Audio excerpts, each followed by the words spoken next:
na na na na na na na na na na na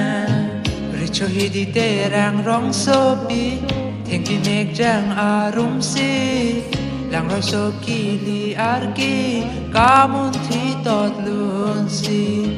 Richo hidi terang rong sopi Theng pi mek jang arum si Lang roi so kili arki Kamun thi tot lun si Komachi manji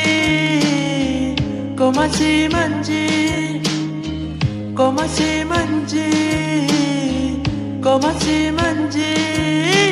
Nehem ne munpi Richo hidi terang rong sopi Theng pi mek jang arum si Lang roi so kili arki Kamun thi tot lun si Aphira wo aplang dam Aplang wo aphirwa Aphira wo aplang dam Aplang wo aphirwa Aphira wo aplang dam Aplang wo aphirwa Aphira wo aplang dam Aplang wo aphirwa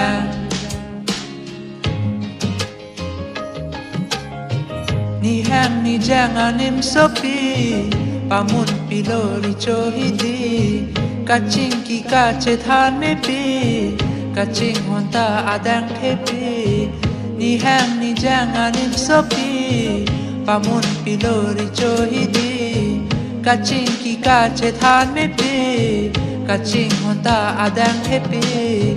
Rason sinang ji Rason sinang ji Rason sinang ji Rason sinang ji Nehem ne munpi Richo hidi terang rong sopi Theng pi mek jang arum si Lang roi so kili arki Kamun thi tot lun si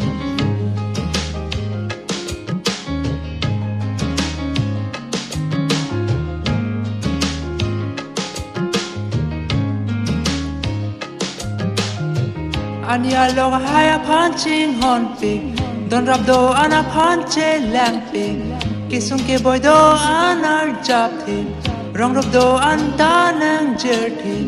Anya long haya punching hon pig Don rap do ana punche lang pig